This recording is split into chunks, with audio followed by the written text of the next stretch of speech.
Apa pentingnya batuk bagi tubuh? Batuk ini ternyata merupakan gerak otomatis tubuh. Gerak otomatis tubuh untuk mengeluarkan benda asing di sistem pernafasan.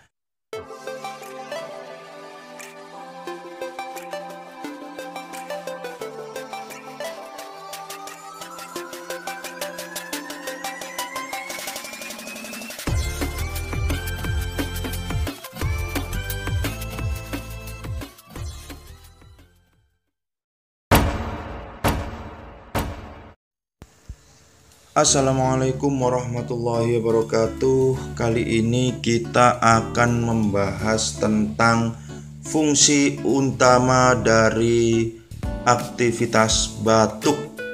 Tidak akan ada yang asing ya dengan batuk. Saya yakin kebanyakan orang di seluruh dunia pasti pernah mengalami batuk. Jadi materi ini bisa kita tekankan ke spiritual ya, untuk meningkatkan rasa syukur kita kepada Sang Maha Pencipta Allah Subhanahu wa Ta'ala.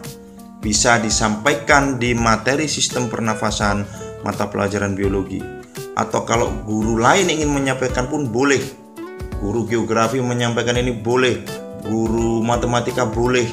Kalau disampaikan, insya Allah siswa akan semakin percaya dan yakin kalau gurunya ternyata juga menguasai materi mata pelajaran lain begitu. Oke, kita langsung. Apa pentingnya batuk bagi tubuh? Batuk ini ternyata merupakan gerak otomatis tubuh. Gerak otomatis tubuh untuk mengeluarkan benda asing di sistem pernafasan, utamanya ketika masuk tenggorokan maupun benda asing di dalam paru-paru manusia. Kapan tubuh melakukan batuk? Pertama, ketika terkena flu atau terinfeksi flu. Ketika flu, tubuh akan memproduksi lendir. Lendir ini berfungsi untuk menangkap virus-virus, bakteri-bakteri yang ada di dalam tubuh. Nah, ketika lendir ini sudah berhasil menangkap penyakit-penyakit tersebut, dia akan mengental menjadi dahak. Dahak ini kemudian terakumulasi di dalam paru-paru manusia. Ketika sudah terakumulasi di paru-paru, terjadilah batuk itu. Batuk ini mengakibatkan dahak yang tadinya di saluran nafas tertarik keluar ke kerongkongan. Jika orang yang sudah pandai, dahak yang di kerongkongan ini dapat ditarik keluar dan diludahkan. Tapi bagi orang yang tidak mampu melakukan itu, biasanya ditelan, begitu ya. Menelan dahak, apakah berbahaya? Ternyata enggak, Pak ya.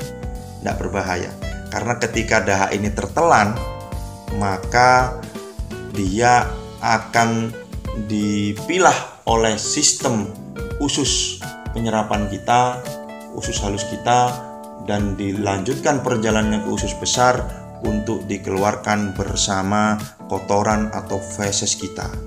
Wah, dari sini jelas ini kita harus bersyukur ya, karena tubuh kita secanggih itu. Gitu kira-kira yang harus kita tekankan kepada peserta didik. Itu kalau ada batuk.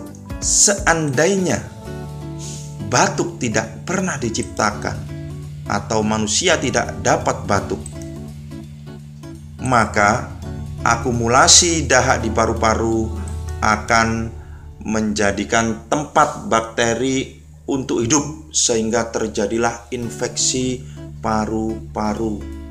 Ini cukup berbahaya bagi tubuh ya. Maka kita harus betul-betul bersyukur Allah telah menciptakan batuk untuk manusia maupun makhluk hidup yang lain. Kemudian kapan lagi tubuh melakukan batuk? Yang kedua yakni ketika tersedak. Tersedak itu adalah kondisi di mana makanan yang seharusnya masuk ke kerongkongan saluran pencernaan tapi masuk ke tenggorokan. Jadi ketika makanan masuk ke tenggorokan, maka langsunglah tubuh kita melakukan gerak otomatis namanya batuk, yang fungsinya untuk menarik makanan naik kembali. Biasanya dapat kembali masuk ke mulut, kemudian kita telan melalui kerongkongan, atau bahkan yang agak parah biasanya itu keluar lewat lubang hidung. Nah, itu kalau ada batuk. Seandainya batuk tidak pernah diciptakan, maka ketika ada makanan yang masuk, dia akan terus melanjutkan perjalanan menuju paru-paru, saluran nafas yang lebih dalam. Bayangkan ya, kalau ada makanan masuk ke dalam paru-paru, kemudian makanan itu mengalami pembusukan, akan terjadi infeksi lagi. Untuk itu, agar tidak terjadi infeksi ketika makanan masuk ke dalam tenggorokan dan masuk ke dalam paru-paru tanpa adanya batuk, maka harus segera dilakukan tindakan operasi atau bedah. Wah, berapa biayanya kira-kira ya? Ini yang harus kita garis bawahi sebenarnya di sini. Batuk itu mengangkat makanan yang masuk tenggorokan naik untuk dikeluarkan atau kembali ke jalan yang benar. Gratis ya, batuk itu gratis. Tapi seandainya kalau tidak ada batuk, tersedak, kita harus segera ke rumah sakit, harus melakukan tindakan operasi. Wah, yang rugi bisa-bisa ini pemerintah ini ya, BPJS ini yang habis banyak ini uangnya. Begitu kira-kira. Semoga bisa memberi manfaat, menambah pengetahuan kita, dapat kita simpulkan bahwasanya dengan kita berimajinasi positif seperti ini, kita dapat meningkatkan rasa syukur. Karena ada seorang ulama yang berpendapat, hamba yang paling pandai bersyukur adalah hamba yang pandai berimajinasi positif. Demikian, mohon maaf atas segala kekurangan. Saya akhiri. Assalamualaikum warahmatullahi wabarakatuh.